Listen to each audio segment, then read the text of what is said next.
Assalamualaikum warahmatullahi wabarakatuh. Alhamdulillah nahmaduhu wa nusallimu ala rasulil karim. Ikhwani fillah, kembali lagi di channel official. Mudah-mudahan kita selalu dalam lindungan Allah dan selalu istiqomah mengamalkan sunnah Rasulullah dalam kehidupan kita sehari-hari. Baik ikhwani fillah, bagaimana beberapa hari terakhir ini dengan mencuatnya video Gus Miftah yang ada mengatakan kata-kata yang tidak enak didengar oleh pedagang es. Namun ada fakta menarik lagi, Wanifillah, bagaimana pernyataan adiknya Gus Miftah, yang dimana dalam hal ini menceritakan setelah Gus Miftah menjadi seorang dai yang terkenal dan keadaan di kampung halamannya yaitu di daerah Lampung, tepatnya di desa Jabung. Nah, sebagaimana pernyataan adiknya Gus Miftah ini, kehidupan setelah tenornya Gus Miftah lengkapnya seperti ini, ikhwani fillah. Mudah-mudahan video ini bermanfaat dan menjadi satu inspirasi gambaran kita terhadap Gus Miftah. Selamat menyaksikan. Namanya siapa, Mas? Nama asli yang ada di KTP Miftahul Khairon. Panggilannya Tajib. Nah, Mas Tajib ini sendiri ini apa benar, Mas, adiknya Gus Miftah ya? Ya kebetulan, alhamdulillah. Itu kalau memang masih diakui tapi. Apa sih cerita dari dulunya Gus Miftah itu seperti apa sih, Mas? Ya kita dilahirkan dari orang kampung lah, istilahnya dari orang kampung. Memang jadi awal mula ceritanya kita itu di Lampung ya karena dulunya kan orang tua ke Lampung itu kan transmigrasi. Nah setelah itu ya mungkin tempat tinggalnya di Lampung. Nah dari Lampung itu bapak saya membawa anak satu yang pertama yang ada di Palembang. Nah anak yang kedua sampai nomor 4 sampai nomor 5 saya yang terakhir itu semuanya kelahiran Lampung, di Jabung, khususnya tempatnya di sekarang jadi desa Adiluhur kalau nggak salah, desanya Adiluhur. Dulu Adirejo kan, nah sekarang Adiluhur. Dari 5 bersaudara, Pendowo 5 kabeh, lanang kabeh, tapi tinggal siji, tinggal 4. Saya yang terakhir adik dari Gus Miftah. Jadi Gus Miftah ini sendirinya asal dari mana, Mas? Aslinya dulu kelahiran? Aslinya Jabung. Jabung, Mas ya? Jabung. Jabungnya lebih tepatnya daerah mana, Mas? Daerah dulu masih Adirejo, sekarang Adiluhur. Adiluhur. Sekarang Adiluhur. Sebelum pemecahan toh. Kalau dulu kan masih Adirejo. Tadi katanya dari keluarga yang sederhana ya? Ya memang sangat sederhana, Mas. Istilahnya memang ya gimana ya? Ya memang anak orang duwe kan, memang anaknya orang nggak mampu, anaknya orang istilahnya nggak punya. Ibaratnya ngomong mau makan aja kan susah dulu, zaman dulu gitu kan. Bapak ibu dulu kerja apa, Mas? Ya petani. Sawah. Bapak tani, sawah, mama dagang di pasar. Dagang pasar. Jadi ya untuk menghidupi anak-anaknya dari 4 bersaudara itu ya dari hasil kebun dan hasil pasar itu. Tapi kan Gus Miftah itu kan dari lulus SD itu kan dipondokkan di tempatnya adiknya bapak yang ada di Jaya Sakti, Kecamatan Anak Toha, Lampung Tengah. Terus di pondok pesantren Bustanul Ulum. Setelah lulus baru Gus Miftah di sana lulus SD ya, keluar dari Jabung itu lulus SD, jadi sanawiyah aliyahnya mengenyam pendidikan di sana di Bustanul Ulum. Terus terakhir ke Jawa terakhir ke Jawa dia lulusan tahun berapa ya aliyahnya itu, kalau nggak salah 99 atau 98 gitu loh. Dia lulusnya dari aliyah Jaya Sakti itu di Pondok Pesantren Bustanul Ulum itu, di bawah pimpinannya Bapak Haji Sudi. Jadi saudara saya. Jadi berarti ketika ibu itu minta Gus Miftah pulang, Gus Miftah otomatis pulang. Ya lihat kondisi juga kayaknya. Iya lihat kondisi. Kalau kondisinya memang memungkinkan ya pulang. Apalagi dia kan sekarang sibuk, Mas. Dia sekarang sibuk syutingan TV kan, sponsor itu kan, dan kegiatan-kegiatan yang lain. Jadi banyak sekarang kegiatan di luar pengajian ya, karena sekarang pengajian udah nggak boleh sejak COVID ini, Mas. Kalau dulu kan sibuk akan jadwal pengajian, undangan, karena jadwalnya kan per hari aja yang masuk sampai ratusan kan, sampai indennya aja sampai berapa bulan berapa tahun kan gitu. Nah, tapi terus ya ini yang terakhir kayaknya, sama kemarin berapa minggu yang lalu ada di mana Anak Toha di Bustanul Ulum, di pondok pesantrennya dia dulu. Dan pulang acara vaksinasi sama bansos sama apa kayaknya itu. Saya nggak hadir itu. Hanya sendiri itu. Siapa ya dia? Iya. Dia bersama Menkes. Oh, sama Kemenkes. Sama Menkes, sama Pak Kapolda Lampung dengan Pak Bupati Lampung Tengah, Pak Mustajito ya. Iya. Itu dia di sana acara bansos sama vaksinasi. Kalau dari pandangan sendiri Mas Tajib ini, seorang kakak Gus Miftah ini seperti apa sih? Ya dia orangnya, ya itu tadi, maksudnya yang seperti apa ya? Akrab nggak sama? Alhamdulillah, saya jarang sekali saya komunikasi dengan dia. Jarang karena Jarang, nggak tahu, jarang sekali. telepon pun nggak pernah. Nggak pernah. Yang namanya telepon itu nggak pernah. Saya jujur dulu ya, saya takut dosa loh kalau saya bohong, ya kan? Kalau untuk selama ini saya itu bisa dihitung loh, Mas. Ditelepon, Sampai berusaha nggak ngubungin dia gitu? saya ditelepon dia itu sekali. Ya waktu itu dia marahin saya karena saya mungkin saya yang salah ya. Waktu itu kan karena saya sakit. Waktu itu saya sakit perut dan saya itu dilarikan ke rumah sakit Bayangkara Nganjuk waktu itu. Nah, saya telepon mak saya kan nangis-nangis, dan dia telepon beliau. Nah, beliau telepon saya, marahin saya. Mungkin waktu itu nggak tahu lah. Pokoknya saya nggak tahu waktu itu memang saya ditelepon sama beliau, pakai nomor telepon istrinya. Itu kalau untuk saya chattingan pribadi sebelum puasa kayaknya. Sebelum puasa. Tapi sampai waktu Cuma itu aja. Chattingan sama beliau langsung. Ya toh, chattingan sama beliau langsung itu sebelum puasa itu hanya kan ini cuma buruk. Kalau nggak buruk ya nggak makan lah istilahnya. Berarti kan dalam cerita ini ibarat kata masih banyak keluarga kandung dari Gus Miftah ini yang sangat sulit, Mas ya? Yo, bukannya banyak lagi, ya memang semuanya sulit. Sulit ya. Jadi dari 4 saudara itu rezekinya kan dia semua. Dari pandangan keluarga nih, Mas. Dari pandangan keluarga ini seperti apa sih Gus Miftah itu, Mas? Ya dia orangnya pendiam. Dia nggak terlalu banyak ngomong, ya kan. Terus kalau orangnya baik sih. Kalau orangnya menurut saya baik. Dia wongnya nggak ison lah kayak cara wong Jawa kan. Orangnya nggak bisaan, ya kan. Maksudnya nggak bisaan itu kalau melihat orang susah itu dia itu gampang kesentuh gitu loh. Gitu. Nah, tapi kalau untuk masalah mengenai keluarga yang susah atau yang mana itu saya nggak komen, ya kan. Karena itu privasi keluarga saya kan, gitu. Kalau saya menceritakan keluarga saya ya memang seperti itu keadaannya, itu fakta, ya kan. Saya sendiri, kakak saya yang di Palembang, yang di Jawa itu memang ya susah gitu loh. Istilahnya kalau soal hubungan kita dalam keluarga itu privasi saya kan, itu kan pribadi keluarga saya nggak mau ceritakan hal itu kan gitu. Tapi kalau untuk orangnya mengenai Gus Miftah itu orangnya, dia orangnya baik sih, dia baik orangnya, dia nggak aneh-aneh, dan dia dari kecil aja merokok aja enggak loh, Mas. Dan merokok enggak, apalagi minuman keras, dia nggak kenal dunia seperti itu.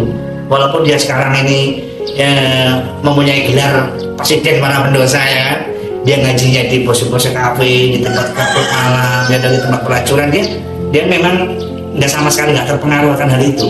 Cuman kalau untuk dia pribadi memang real gitu loh. Real, dia itu membawa dari tempat gelap menuju ke terang, itu memang real gitu loh. Membawa orang-orang yang istilahnya ahli-ahli maksiat, ya toh, ingin bertemu dengan, ingin bermesraan dengan Tuhannya, itu memang dia lah istilahnya. Memang nggak salah lah kalau istilahnya para pendosa itu ingin lari ke dia untuk mendekatkan diri pada Tuhannya lah, itu memang benar. Cuman istilahnya ya seperti itulah. Kalau beliaunya ini orangnya sosial banget sih sebetulnya dengan umat lah, dengan masyarakat. Dia orangnya nggak bisaan dan senang berbagi, ya kan. Dia orangnya sangat luar biasa lah kalau soal itu. Tapi kalau mengenal dalam arti ini kan di sisi ini mohon maaf, Mas. Ya. Jadi keluarga kandung ini kan masih banyak sih yang, jadi kapan sih terakhir berkumpul satu keluarga ini, Mas? Oh jarang, Mas, bahkan lama banget. Udah lama banget ya. Lama banget. dulu Gus Miftah itu sebelum punya pondok sendiri, sebelum punya rumah ataupun pondok sendiri, dia mesti sering pulang, tiap lebaran pulang dia. Dari 8 tahun yang lalu, ulang tahunnya pondok itu, miladnya pondok itu sudah menilai angka yang ke-8. Kemarin itu yang ke-8, udah yang ke-9, udah hampir 9 tahun ini dia lebaran nggak pulang semenjak dia punya pondok sendiri. Ya maklum lah, mungkin kan di sana banyak santrinya yang silaturahmi, bahkan kemarin ini malah COVID, 2 lebaran ini kan, jadi nggak boleh kemana-mana. Ada nggak sih Mas dari pihak keluarga ya, saudara kandungnya yang diajak ke Jawa? Nggak ada ya. Cuman saya kemarin, ya bisa saya yang minta sih, saya minta, saya pengen di Jawa kan gitu. Saya pengen di Jawa ya, waktu itu saya masih sendiri sih, jadi akhirnya terus saya suruh Jawa, dan di sana saya diikutkan temennya kerja di salah satu perusahaan proyek, salah satu kontraktor, anak buahnya beliau, santrinya beliau, pengikutnya beliau. Terus akhirnya saya di sana cuma 1,5 tahun kayaknya. Kalau dari cerita ini Mas, anak pertama itu sekarang kerja apa sih Mas? Tani, buruh. Kakaknya itu ya? Iya, yang ada di Palembang sana. Kalau yang di Palembang sana kehidupannya sangat minim Mas, istilahnya. Sangat minim istilahnya, makan aja dikasih orang. Itu kakak kandung Gus Miftah. Iya, yang pertama. Ya gimana nggak? Maksudnya gini loh Mas. Mau makan aja istilahnya nyari sehari, itu dimakan sehari itu aja udah syukur gitu loh. Itu yang di Palembang sana, itu kakak saya yang pertama. Ya alhamdulillah sih dia adalah santri-santri TPA yang ngaji ke beliau. Terus kadang-kadang beliau juga dipanggil di jamaah majelis ya kan, di acara-acara sunatan, walimatul urus, walimatul khitan itu loh. Kalau kakaknya yang di Jabung sini Mas? Yang di Jabung tani juga. Nah, tani juga. Tani yang kakak saya yang di Jabung itu kakaknya Gus Miftah Mas.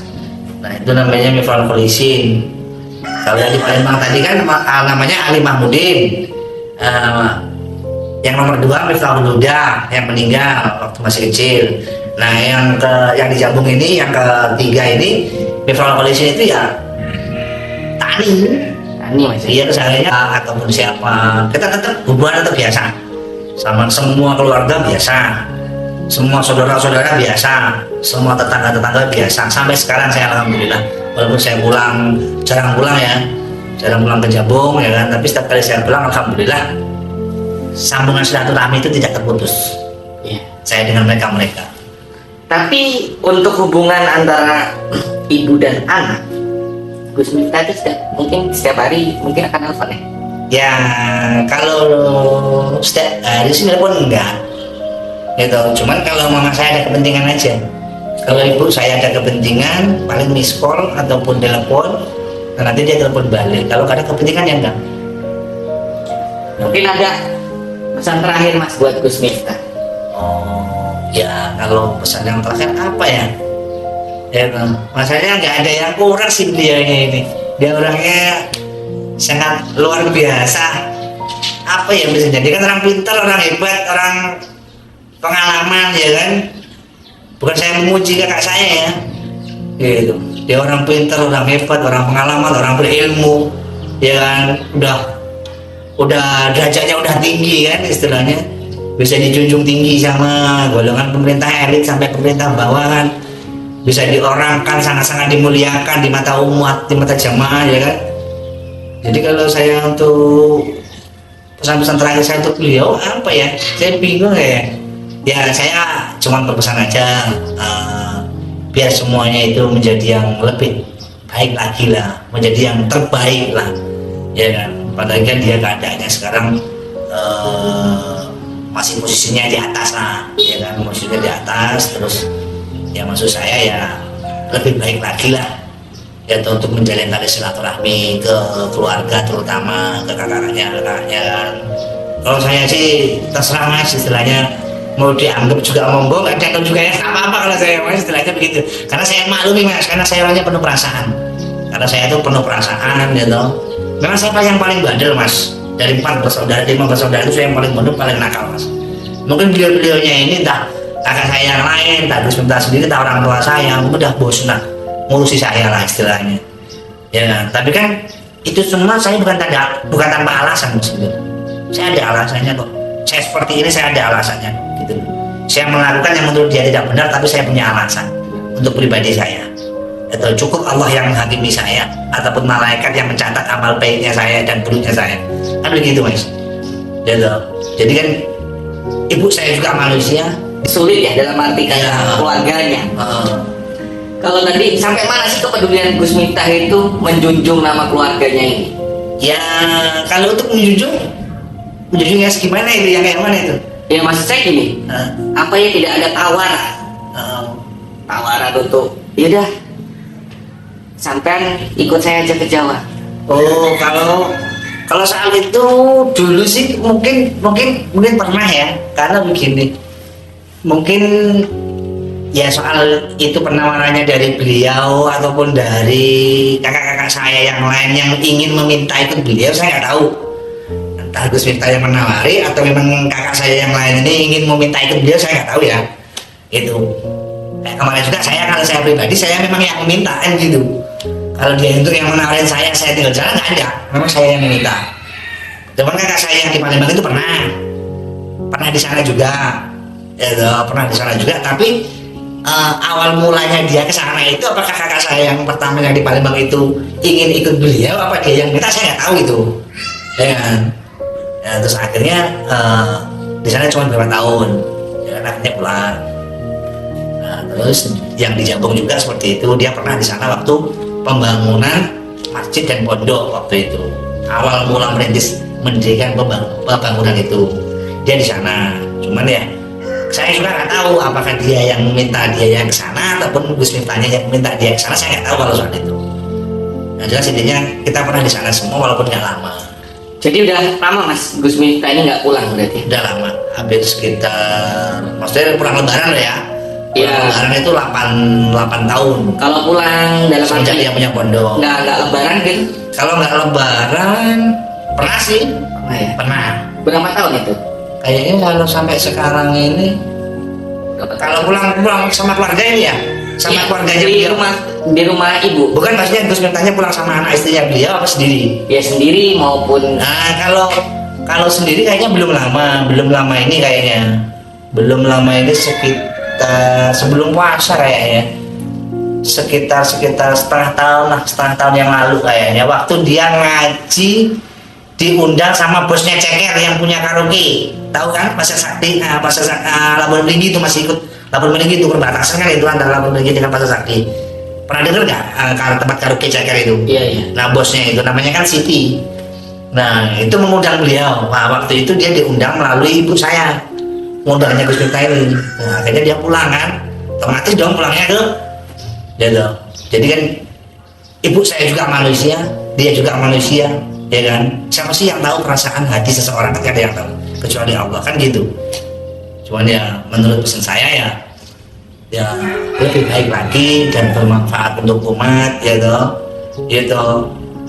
Naiklah tinggi sedikit-tingginya lah apa yang dia inginkan, ya toh. Tapi jangan lupa bahwa pasti suatu saat kalau orang naik tinggi itu kan pasti akan jatuh, itu pasti mas, kan gitu toh. Nah, biar gak jatuh gimana lah, betul loh, biar gak jatuh gimana, ya toh, biar awet lah. Ibaratnya dia itu sekarang sudah di pucuk sana kan, ibaratnya biar awet tuh kayak mana kan gitu.